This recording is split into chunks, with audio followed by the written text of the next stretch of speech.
Hit it and I know. Hit it bum boy ay ay ay ay ya ya ba bum bum. Hit it by ay ay ay ay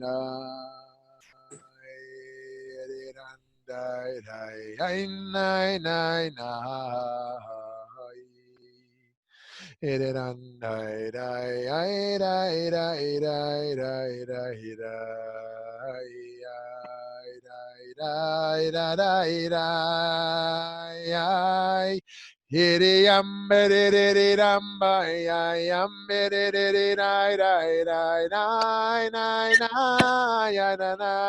nine nine hit it bada diddy yum biddy nine ay na na nine nine nine nine nine nine ay da da da da da da ya na na na na nine nine nine nine nine nine na na na nine nine it ba da da da da da da ay da da da da da da da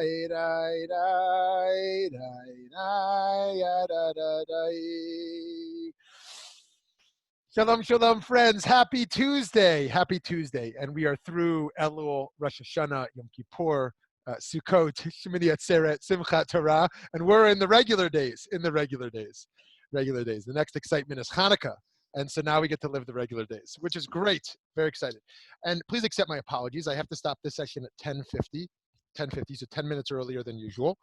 But we got a lot to do. So I'm going to jump right in. Shalom, shalom. Thanks for being here. Okay, Tzovayah. This week we look at the 15th Malacca, which is dying, with an E in there, dying, Tzovayah. The overarching concern of this series of melachot, of course, is the working with wool, as the Israelites involved in the construction of the Mishkan dyed material before spinning the wool into thread. This dyeing with various colored solutions was done to produce the coverings for the Mishkan. The Malacca of Tzovayah specifically has to do with adding color to the wool, as with makeup or nail polish, painting or coloring. It is not about writing in general, since that is the Malacca of Kotev, writing. The purpose of that Malacca is to create a symbol rather than to enhance symbols with color. Imagine a world with no color, like the one that was experienced when the television was primarily in black and white. We wish to live through a full existence, one that is colorful, vibrant, dynamic. The ability to interact with the full range of color is certainly an aspect of our encounter with the physical world. But spiritual technicolor is a reality as well. Consider this explanation of prayer from Rabbi Soloveitchik. He writes over here in Worship of the Heart, prayer, which is like a mirror reflecting the image of the person who worships God with heart and soul, is shot through with perplexity, for worship itself is rooted in the human dialectical consciousness. Hence, prayer is not marked by monotonous uniformity. It is multicolored. Prayer as multicolored. It contains contradictory themes, expresses a variety of moods, conflicting experiences, and desires oscillating in opposing directions. Religious experience is a multi-directional movement, metaphysically infused. Prayer, too, does not proceed slowly along one straight path, but leaps and cascades from wondrous heights to terrifying depths and back. And so Rabbi Soloveitchik here, the Rav, talks about prayer as something that is colorful, multidimensional, one that is full of various emotions, conflicting ideas. If prayer was one thing, just begging, or just gratitude, or just one emotional experience of longing, then it would be monotone, it would be boring, it would be unsustainable. But what makes it sustainable is its many colors.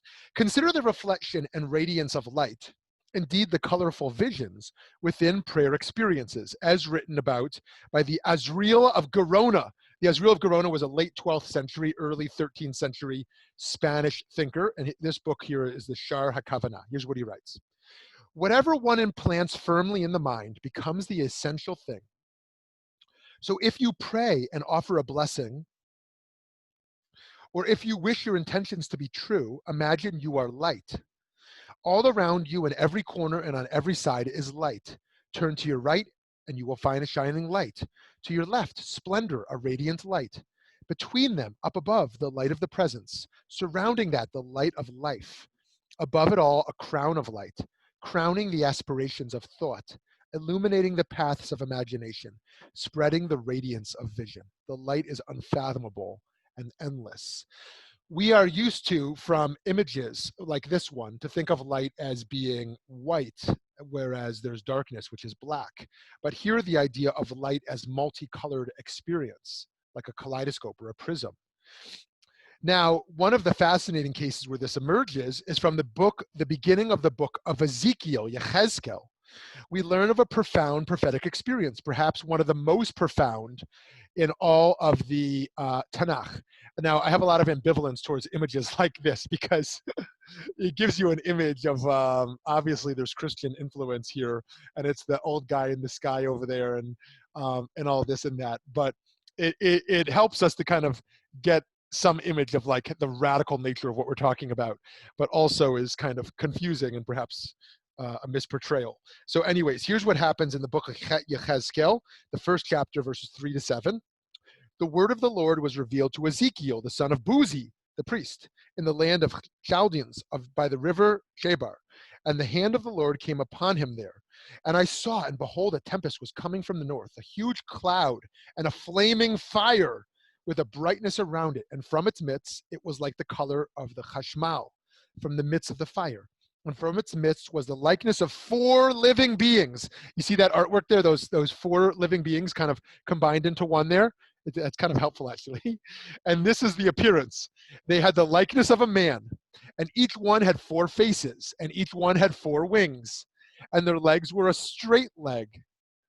That's interesting, which I assume is like an angel. That right? The sources say that angels had no knees; they just kind of fly. They can't walk.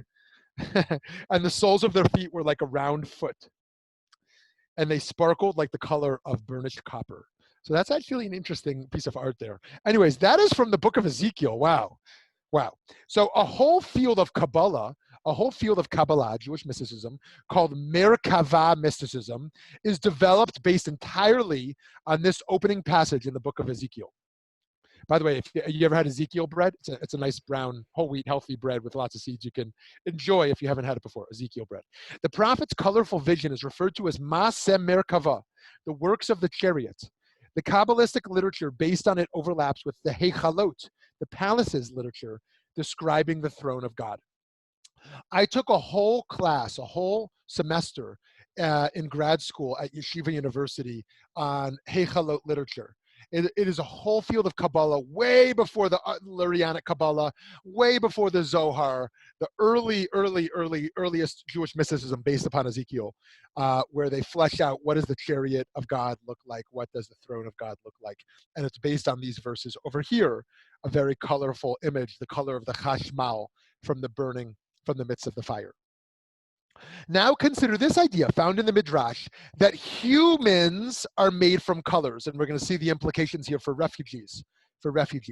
It says over here in the Yalkut Shimoni, God gathered the dust of the first human from the 4 corners of the world: red, black, white, and green. Red is the blood, black is the innards, and green for the body. Why from the 4 corners of the earth, the Midrash asks? So that if one comes from the east to the west and arrives at the end of his life as he nears departing from the world, it will not be said to him, "This land is not the dust of your body, it's of mine. Go back to where you were created." Rather, every place that a person walks, from there she was created, and from there she will return. Wow. So why does the Midrash say many centuries ago that people were created of all these different colors? To demonstrate that we all come from all 4 corners of the earth. No one is really from one place. I'm born in Canada, but my flesh, my innards are not Canadian. That is merely a social status, political category of citizenship. My actual essence is universalistic. It comes from planet Earth. And thus, the Midrash says, no one should say, go back to where you were created. Rather, every place that a person walks, from there she was created, and from there she will return. Someone should not say that. And so that is based upon this idea of us all being created from all the stuff of the universe. This idea reminds us of the diversity of humanity and leads us to contemplate the significance of rights for those people who come from a diversity of backgrounds, especially those who leave their homelands because of oppression in order to find refuge elsewhere. Of course, this is the story of the Jewish people. All people belong on the earth because we are all made up from the same colors of earth. Following this ethical approach, we consider our responsibilities to the other, and we might contemplate the many colored faces that represent the individuals to whom we hold those responsibilities. In this vein, consider the idea from the philosopher Emmanuel Levinas that although we interact with different people from different facial features, to truly encounter them means to relate to the personal realities that are merely represented by those varied physical realities. He writes over here actually he doesn't write, he was interviewed. This is from an interview titled, "Is It Righteous to Be?" He writes, "To meet another, one must first welcome a face. This means more than looking at the features of the other face or the color that characterizes the surface of their skin or the iris of his eyes. It is as if in doing so one could perceive, grasp, or know the person. Is not the face first of all expression and appeal, preceding that datum of knowledge? Is it not the nakedness of the other, destitution and misery beneath the adopted countenance?" And so Levinas, to remind us, because we talk about Levinas a lot here, Levinas is a post-Holocaust theologian, a survivor himself, a French philosopher, actually perhaps the most successful traditional Jew in terms of secular philosophy. And he is building a new philosophy based on the power of the encounter of the face, because he can't believe in a Holocaust someone could look someone in the face and do such things. And so he wants us to move from metaphysics back to the concrete face. And here he's saying, oh, those facial features should have no impact upon that ultimate dignity of the person, because there's a nakedness that goes beyond those facial features of color or of beauty as it is perceived, so to speak. One of my son's favorite books is about a boy with one eye, and that boy being accepted at school. And so what does it mean to encounter the face of another? And so here we see the idea of moving beyond the skin color as well. How can color add deep and varied facets to human existence? How can it also be a barrier to dignity in terms of being misunderstood or entering the realm of stereotype and bias? The Talmud suggests that I love this. The donkey of the Mashiach, the donkey of the Messiah, will be like a horse with 1,000 colors. Mamish, it says this. It says this in the Talmud Sanhedrin 98a, the Babylonian Talmud. The donkey of Mashiach will have 1,000 colors, right? If you ever want to write a book of poetry, call it the 1,000-colored donkey, right? That the redemption is coming when we see that donkey, right? Unlike this donkey here, this Zionist donkey up there, which is clearly northern Israel, that looks like the northern hills of Israel. I feel like I've been on that road a million times. Where it's just a brown donkey, 1,000-colored donkey. The 1,000-colored donkey is a good jumping off point to understand the theology of Rav Kook and to explore the Tahalich HaGeula, a multicolored, multi-layered redemptive journey. That journey will be a polychromatic, multicolored phenomenon involving many different populations and many different conflicting processes. Each person, each group, each movement has a crucial light, a vital element that progresses toward an end targeting the ultimate goal, redemption. Let me flesh that out just a little bit here. The Haredim, the ultra-Orthodox in Israel, hated Rav Kook for lots of reasons, but one of the main reasons was because he loved the secular pioneers. He felt that they were a crucial element in the building of Israel and a crucial element in the Geula, in the ultimate redemption. And so he showed a lot of respect to secular Israeli pioneers. And so this idea of the 1,000-colored donkey in the thought of Rav Kook is the idea that there's no one group. It's not the Reform Tikkun Olam flag wavers. It's not the ultra-Orthodox, fervent mitzvah doers. It's not the secular pioneers of Israel. It's not the, fill in the blank of the type of Jew that you love and you think is the real authentic Jew. He says the 1,000 colors indicates that it's a multicolored, multifaceted journey towards redemption. And I would add in there as well, I've always been bothered by the idea that Geula comes solely through Klal Yisrael, that redemption comes solely through the Jewish people. Clearly, we can say, as Rambam says, that other faith groups also help to pave the path to Mashiach. Where does Rambam say it? Maimonides says it.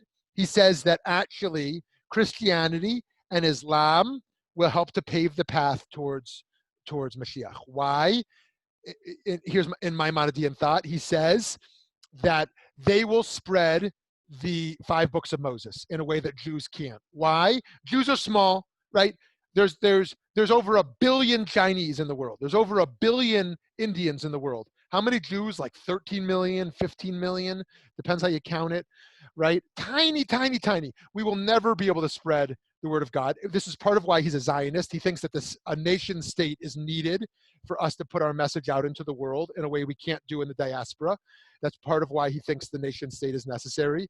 And so he says, but Christianity is massive, over 1 billion Christians. Islam is massive. How many Muslims are there in the world? Somebody put this in the chat over there. I believe it's over 1 billion also.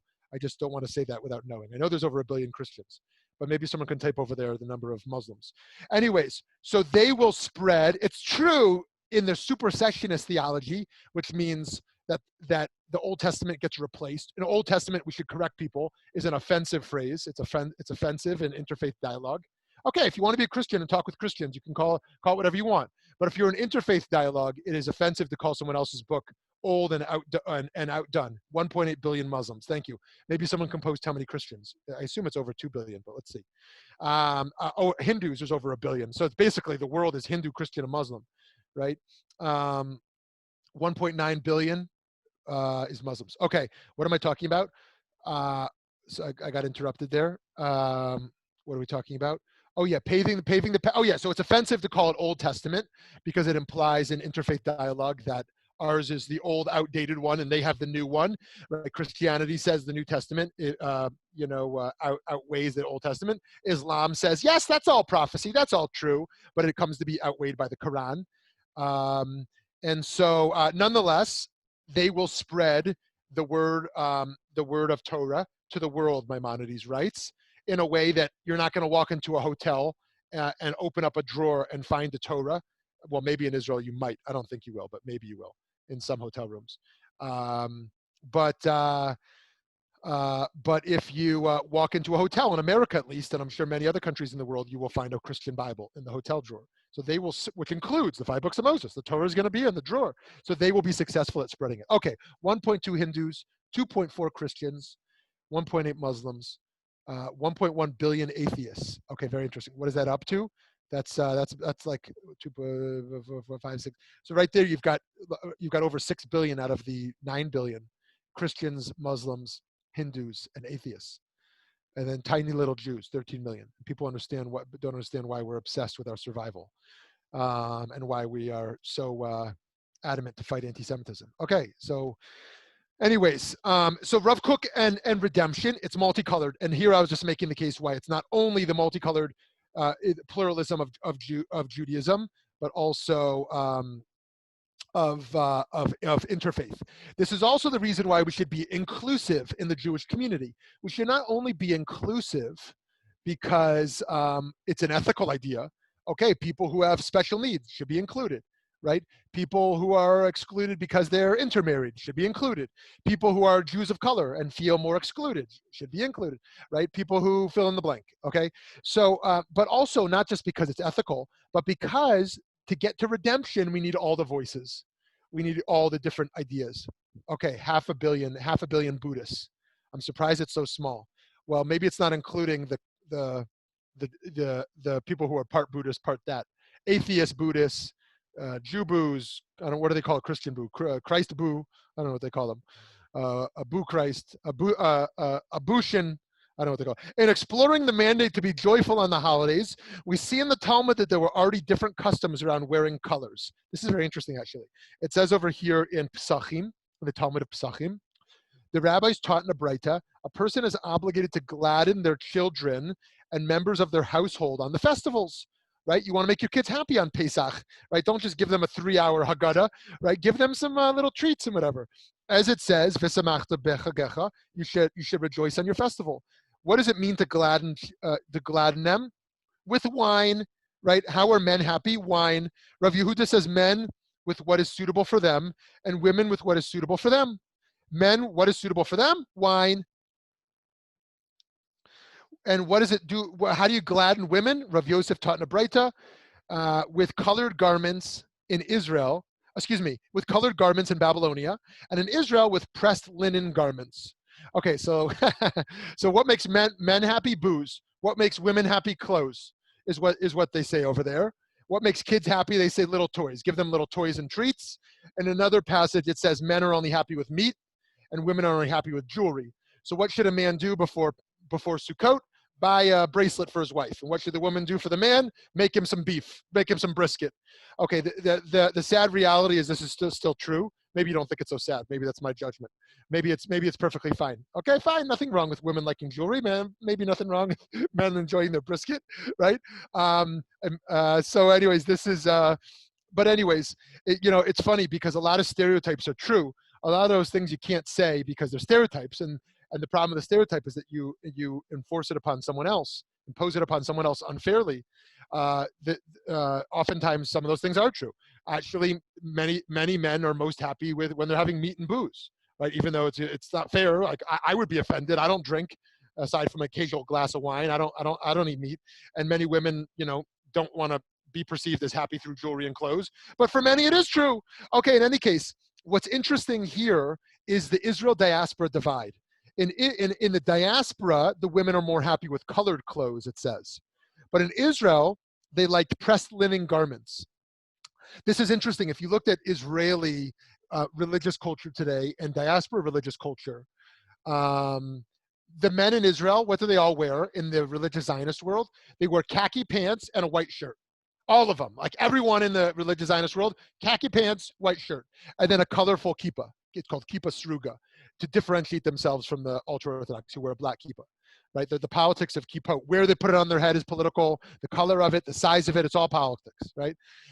Politics mixed with religion, the way they wear kippah. Also, the way women cover their hair in Israel is political. Do they wear a sheitel? Do they wear a tichel? Do they wear, what colors do they wear on their head? Red has implications. In any case, so in Israel, the women wanted pressed linen garments, and in the diaspora, colored garments. It's very interesting. For Jews living in the Babylonian diaspora, the women were more colorful, implied here, whereas in Israel, they preferred pressed garments. Likewise, each of us experiences joy differently, and for some, in this case, the women of the diaspora, it was through colorful clothing. For some, clothes can be pure vanity, but for others, they can represent a lofty spiritual ideal of one's religious service. The Rambam writes about the halachic problem of indelibly dyeing one's skin. Now we're going to talk about dyeing one's skin. This is based on the verse, incising a mark. And he writes over this in the laws of idolatry. Laws of idolatry. I don't know why this person, I assume this is Photoshop, but this person got a tattoo that you should not get tattoos, right? So I guess they just are mocking the Torah, or they think it's funny. I don't know what they're doing. But unless this is Photoshop, this person got a tattoo. Maybe it's a temporary tattoo. I don't know. It's not Photoshop. Thank you. Okay, anyways, here's what Maimonides writes over here. The prohibition of tattooing that is biblically derived, right? Tattooing is a bigger problem because it's from the Torah, not just from the rabbis, is making an incision in one's flesh and filling the incision with eye paint, ink, or any dye that leaves an imprint, right? This is about dyeing one's skin. This was the practice of idolaters, right? The reason this is a problem in its original form is because it's a form of idolatry, right? Jews wouldn't mess with the skin. God gave us skin. We should take care of it. And the idolaters would dye their skin, who permanently marked their bodies for the sake of their idol worship. They served their gods by dyeing their skin. Basically, they understood this to be that they are likened to servants sold to the idol and designated to serve it, right? You're serving the idol by putting the image of that idol into their skin. When one makes an imprint with one of the substances listed above, the punishment of lashes is carried out, whether it's a man or woman, right? Back in the day when they would lash people, tattooing would be something you would be lashed for. If one wrote but did not die, or died but did not write by incising in the flesh, this person is not liable as it's written or incise any marks. That is to say, the prohibition of tattooing in the Torah lens is both the combination of there being writing and dying, right? The idea of writing names of gods into the skin. So if something was just an image without words, this would be a different category. Okay, a lot more to say there, but let's keep going. While there's a general prohibition for a man to dye his hair to look younger and more attractive, this is based on lo yilbash, that a man shouldn't look like a woman. Of course, this gets more complicated when we talk about cross-gender or transgender folks or cross-dressing or and of course, there are some exceptions to that around job security and the like. When there's age discrimination and someone with gray hair decides they're going to dye their hair black, whatever the case is. There's also an idea inherent in the prohibition against idolatry relating to dyeing the face of a human. This is very interesting. I found this in the Tosefta of Bava Metzia. Here's what it says. Excuse me, in the Tosfot of Avodah Zarah. Next slide, please. And so is the halakha that a face of a man is forbidden to seal with and forbidden to make. However, those faces of people that are dyed on the sheets with dyes and embroideries are permissible since they do not have a full face, but rather half a face. Right? This idea of the prohibition of statues in Jewish law, and the dye that's involved in making an image that pops out, as opposed to a one-dimensional or two-dimensional image, making a three-dimensional image. Where it gets more serious. So what the Tosafot seem to be doing here in their enigmatic style is distinguishing between painting a two-dimensional figure and fashioning a three-dimensional figure. This distinction in turn appears to perceive some measure of false God worship in an attempt to reproduce fully formed human reality in a full-bodied image, whereas simply depicting an aspect of human nature by using colors is fine. Interestingly enough, those in the business of working with wool and with dye were used as an example of how workers have the right to unionize to protect their job and wages. It says in the Tosefta of Bava Metzia, the wool workers and the dyers are permitted to say, we will all be partners in any business that comes to the city. Right? So already back many centuries ago, there was a form of union that unions that would emerge where wool workers would unite together, dyers would unite together to create partnerships to protect their wages together. And they had the right to do that by Jewish law. Some years ago, I found myself yearning for blue tzitzit. Are you familiar with this idea of blue tzitzit? Blue tzitzit strings one Shabbat morning with the parsha mentioning of techelet. When I lived in Israel, I wore techelet, and then I stopped. I'll come to why in a moment. I was sad that the dye needs to come from a snail-like creature. The chilazon is understood to be a cuttlefish or hexaplex, murex trunculus, found on an Israeli coastal plain near Tel Shikmona. If the dye was traditionally produced without living creatures, I would have been open to wearing it since the ideal is for that blue color to inspire lofty thoughts. So it's interesting. They found the techelet on the sea, the Mediterranean Sea, about 100 years ago, that creates from that snail-like creature. They found this blue color, and so in Israel, many people on their tzitzit or on their talis have the blue strings, which is what the Torah actually mentions, because those blue strings that comes from that creature should remind us of the sky, which should remind us of the heavens, which should give us more lofty ideals, lofty consciousness. So too, color engenders art, joy, and expression. But color can also be understood as something detrimental. Consider the phrase that we can't allow our past experiences or our biases to color our judgment. Color our judgment. Here, color is meant as one's past skewing one's image or the present or the future. Why is Why is it that sad or lonely music is called the blues? Consider the idea of a litmus test where one is tested in a color metaphor to see if they're worthy. But what results do we receive from such tests? In philosophy, there's a concept called verificationism. The argument here is that for a claim to be cognitively meaningful, it needs to be confirmed empirically. For example, an expression of a feeling cannot be categorized as true or false because we would need verified evidence. But unverified statements are to be viewed as problematic. Are feelings truly meaningless? Is theology all meaningless? Is much of the field of ethics meaningless? After all, how can I verify the normative claim that murder is definitively wrong from an empirical perspective?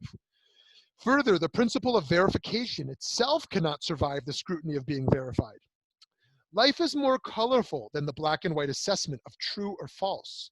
What is meaningful goes beyond what can be verified. Consider faith, love, and other deep internal life experiences. And here we're going to move towards conclusion.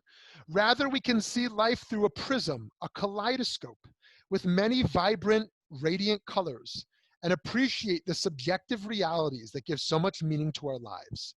And Shabbat, in particular, affords us an opportunity to observe those aspects of life without needing to add color to the world, as we would do if we violated this Malacca.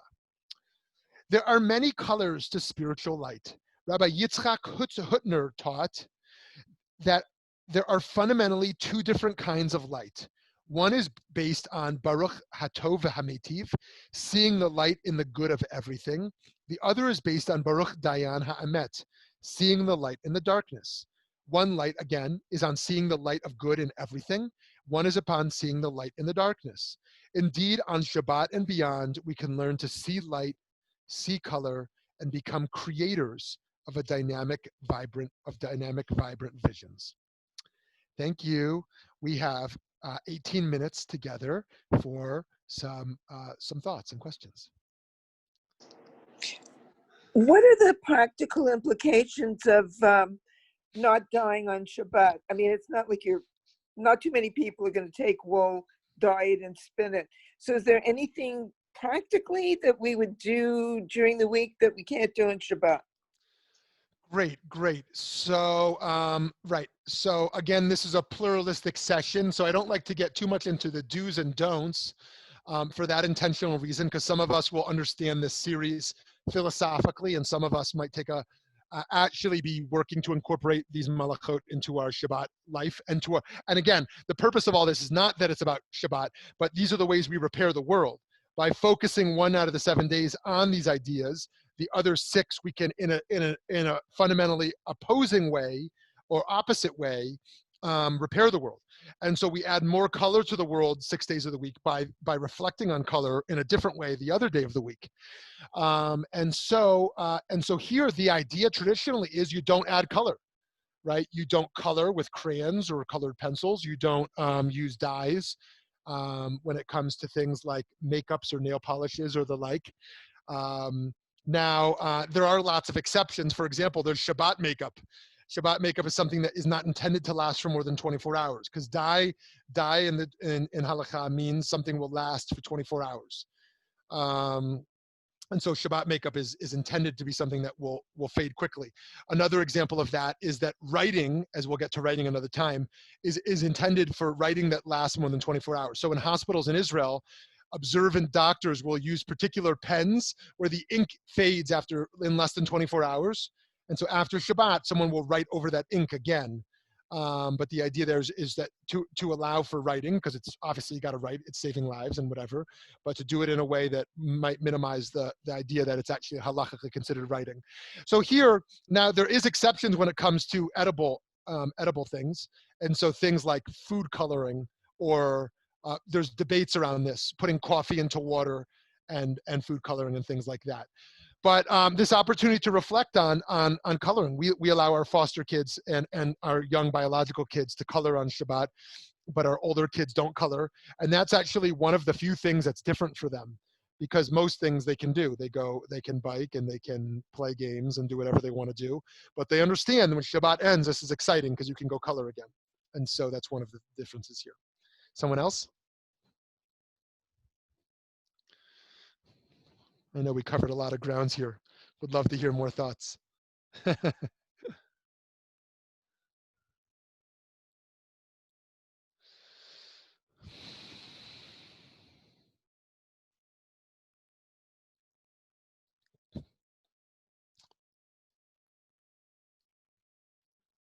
Questions, thoughts? Maybe you're on mute right now.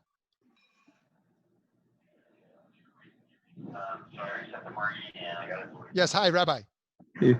So I just want to kind of repeat to clarify.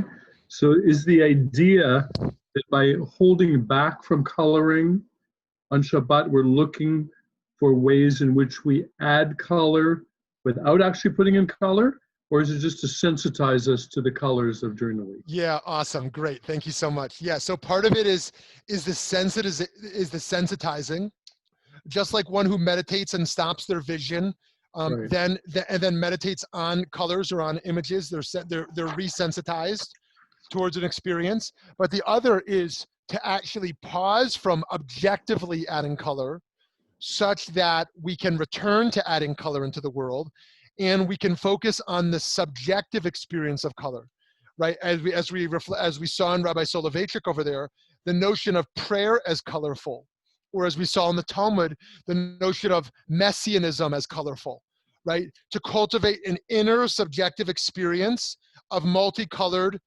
subjective experience, such that the objective world can replace that. We look at the world superficially, and all we see is, oh, the color of my clothes, the color on the TV, the color of the flowers. We look out there, and we don't actually cultivate internal subjective experience of color, theologically and spiritually. And so we work on doing that internally so that we can return to the objective colors differently. So we're really, in a beautiful way, enriching the Shabbat rather than depriving the Shabbat. Yeah, exactly, yeah. Yeah, thank you. Thank you.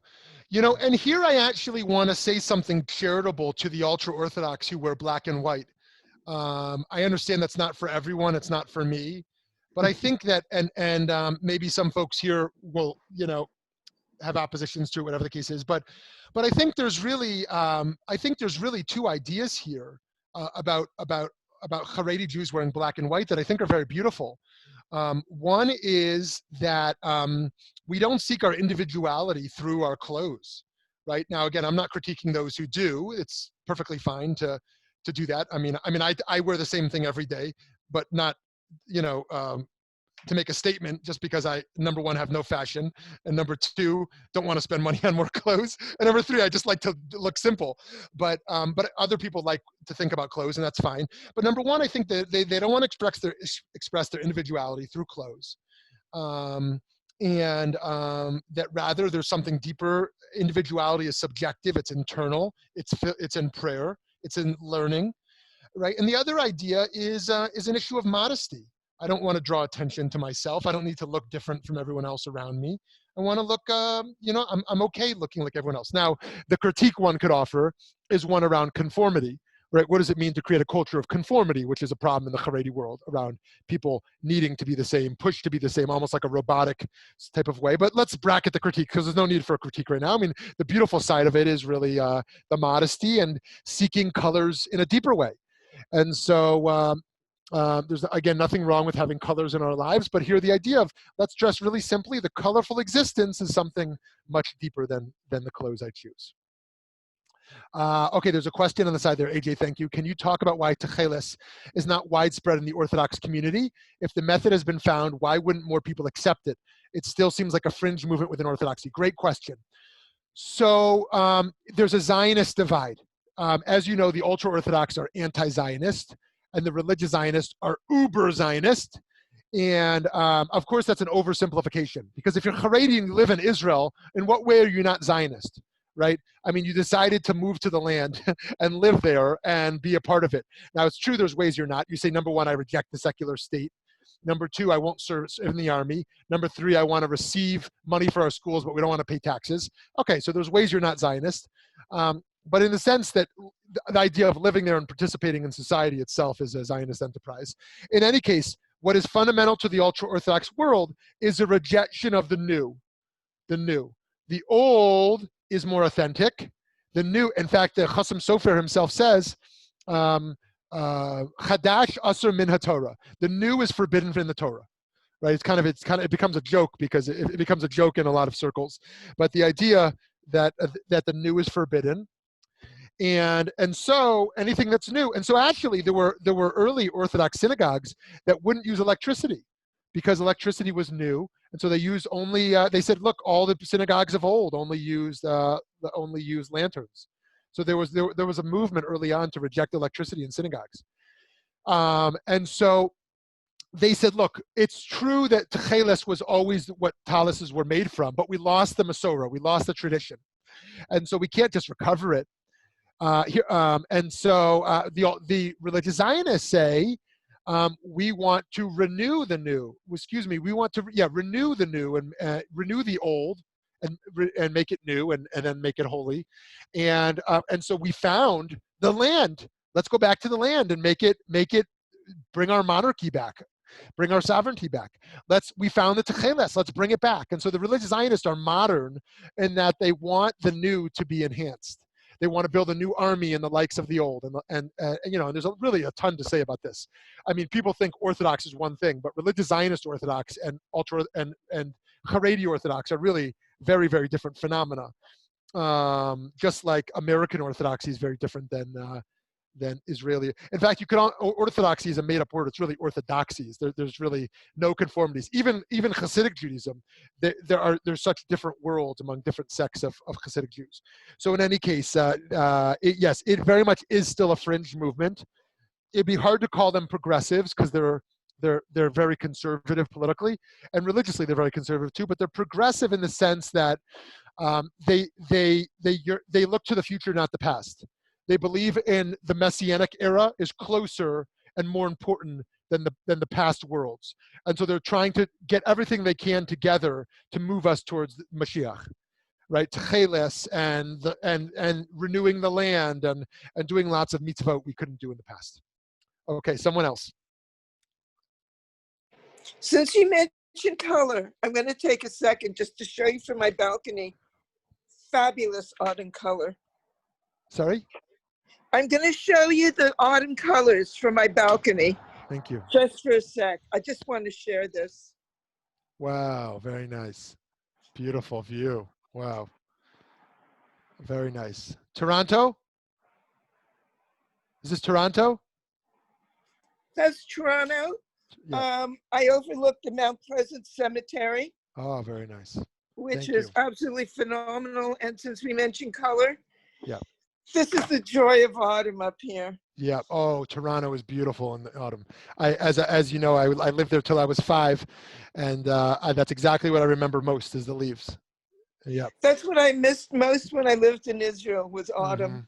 Mm-hmm. Yeah. Yep. We also don't have we have a very unique kind of autumn down here in the desert.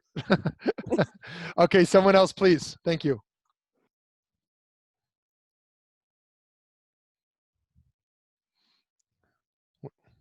If there's someone else on any of these topics. Hi, Rabbi. This is Eric. Hi, Eric. I have a question based on what you talked about colors, and you mentioned about on Shabbat, it's desensitized. I know that on Yom Kippur we wear white. Are there other holidays where color is meant to desensitize in order to reflect on the meaning of the holiday? Great question. Great question.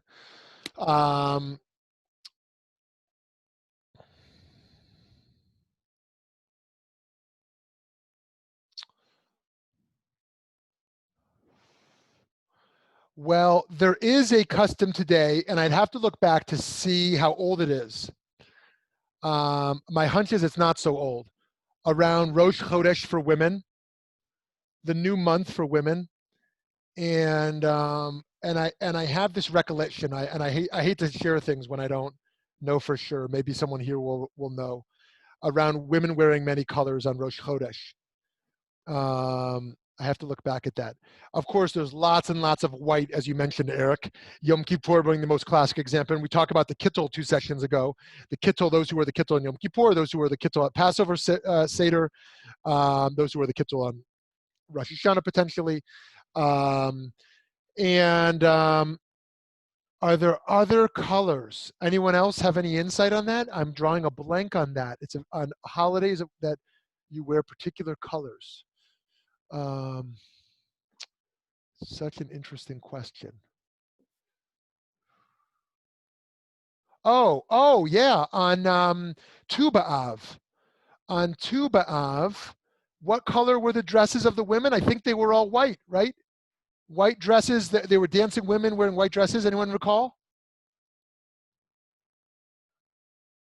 Andrea, you're on mute if you're talking. Yeah. Yeah, they were white, and also the tradition was that we tried to replicate this ceremony a few years ago at a retreat, that the women would bring in exchange clothing, with other women, their festa goddess. But it was, I think traditionally, it's probably in Ta'anit to wear white. Yes, and Tu B'Av. So if you're not familiar, Tu B'Av is the Jewish Valentine's Day. I mean, it's obviously silly. It's about as silly as calling Purim Jewish Halloween. I mean, it's like, or Hanukkah Jewish Christmas, and it's like ridiculous, But I guess the closest thing we can call Tu B'Av is the Jewish day of romance. It was a time where people should try to meet each other, try to get people married. So, okay, we have time for one more question or thought here. So, Eric, sorry, Eric, I'll have to research that more. It's a good question. Yes, please, Eileen.